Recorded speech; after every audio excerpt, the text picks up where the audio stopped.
Episode 14. Bertemu Mama. Fanny menatap sekeliling melihat sekitar rumah itu. Gerbang tinggi berwarna coklat dan ada sebuah air mancur di tengah-tengah halaman. Kenapa bengong? Ayo kita masuk. Fanny terkejut dengan tepukan di bahunya. Bukankah ini rumah orang tuamu? Kenapa kita kesini? Tanya Fanny. Franklin membuka seatbelt-nya dan kemudian dia mendekat ke arah Fanny. Aku hanya membantumu membuka seatbelt. Franklin menjawab hal lain. Lagi-lagi Fanny merasa jantungnya berdegup kencang ketika wajah Franklin sangat dekat dengannya. Bahkan dia sudah menahan nafasnya ketika hidung pria itu hampir menyentuh pipinya. Akhirnya mereka keluar dari dalam mobil dan Fanny masih terlihat bingung dengan keadaan ini. Sebenarnya kenapa kamu membawaku ke sini, Franklin? Fanny masih terus bertanya. Mama sedang sakit dan dia ingin bertemu denganmu, Fanny. Jawab akhirnya membuat Fanny merasa sedih. Wanita yang dipanggil Mama olehnya dulu begitu menyayanginya. Tapi setelah Fanny memutuskan untuk menikah dengan Harry, Mama Franklin yang bernama Cleo sangat marah padanya. Fanny tahu kalau Mama Cleo telah kecewa padanya karena waktu itu dia tidak memilih Franklin dan lebih memilih pria lain. Padahal selama ini Mama Cleo yang selalu mendukung Fanny untuk selalu mengambil hati putranya agar Franklin bisa berubah. Mama Cleo adalah sosok ibu yang tegas untuk anaknya tapi juga sangat lembut terhadap Fanny. Wanita itu bisa merasakan kasih sayang orang tua yang diberikan oleh Mama Cleo dan juga Papa Albert karena Fanny sejak remaja sudah ditinggalkan oleh kedua orang tuanya.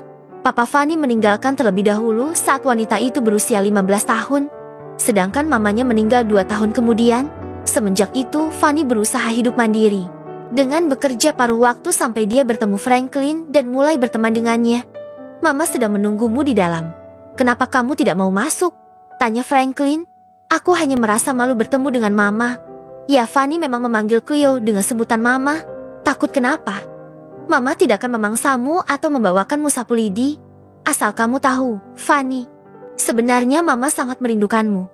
Fanny sedikit terkejut mendengar ucapan Franklin. Benarkah Mama merindukanku? Mata Fanny menunjukkan kebahagiaan. Fanny mengangguk dan tersenyum. Sebenarnya sudah lama Mama menyuruhku untuk membawamu kemari karena kerinduannya padamu. Tapi aku tidak berani mengatakannya. Semenjak kamu menikah, aku hanya bisa melihatmu dari jauh, tanpa bisa menyapa. Franklin menatap pintu yang sudah terbuka itu. Fanny langsung melangkah masuk ke dalam rumah yang tidak terlalu besar itu. Matanya menerawang jauh ke masa-masa di mana dia sering berkunjung ke rumah ini. Bagi Fanny, rumah Mama Cleo sudah seperti rumah kedua untuknya. Di mana Mama?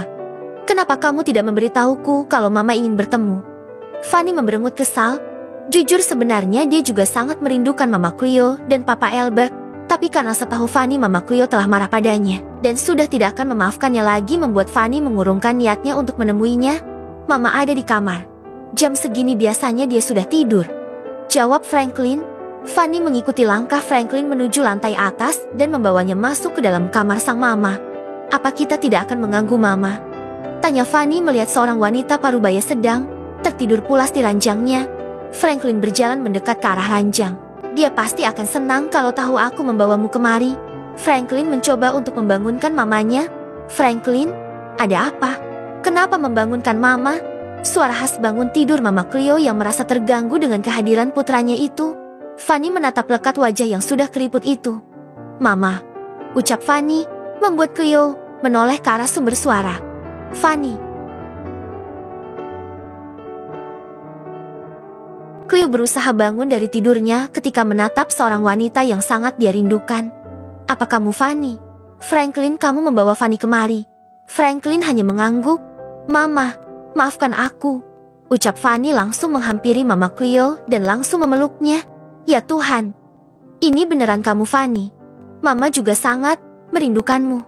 Franklin menatap kedua wanita beda generasi itu dengan tatapan haru. Sungguh pemandangan yang berhasil menghangatkan hatinya. Rasa haru dan senang berhasil menyeruak merasuki relung jiwanya. Kedua wanita yang sangat berharga di hidupnya akhirnya bisa bertemu kembali. Fanny, hanya kamu yang bisa membuat Mama merasa bahagia. Apalagi semenjak Papa meninggal 2 tahun yang lalu. Mama hampir tidak pernah menunjukkan senyuman tulusnya lagi. Tapi malam ini aku bisa melihat senyum Mama yang berkembang.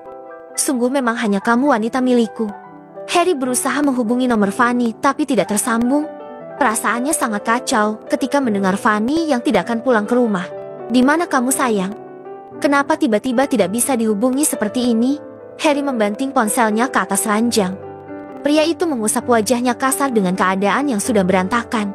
Apa Fanny pergi bersama pria lain? Lalu mereka pergi kemana? Fanny, jangan membuatku stres seperti ini. Apa kamu masih belum memaafkanku? Sepertinya kegelisahan Harry sudah tidak bisa dibendung lagi. Dia yang selama ini selalu keluar rumah dan bermain api di belakang sang istri membuatnya jadi mencurigai istrinya.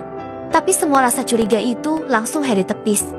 Tidak mungkin Fanny akan melakukan hal-hal yang sama dengannya. Aku harus mencarinya di mana. Pria itu mengambil ponselnya kembali dan berusaha melacak keberadaan istrinya itu. Kenapa di GPS letak ponsel Fanny berada di luar kota? Apa Fanny sedang pergi keluar kota? Lalu ada urusan apa dan dia pergi bersama siapa? Harry sangat cemas mendapati GPS ponsel sang istri yang berada di luar kota itu. Pria itu langsung mengambil kunci mobil dan akan pergi menjemput Fanny. Harry benar-benar tidak mau kalau Fanny pergi jauh darinya. Rasa takut akan kehilangan sang istri membuatnya frustasi. Harry sadar bahwa dia juga sering keluar kota bersama Yolande dan menghabiskan waktu bersama di sebuah hotel. Sayangku Fanny, aku berjanji untuk tidak menyakitimu lagi. Bersambung.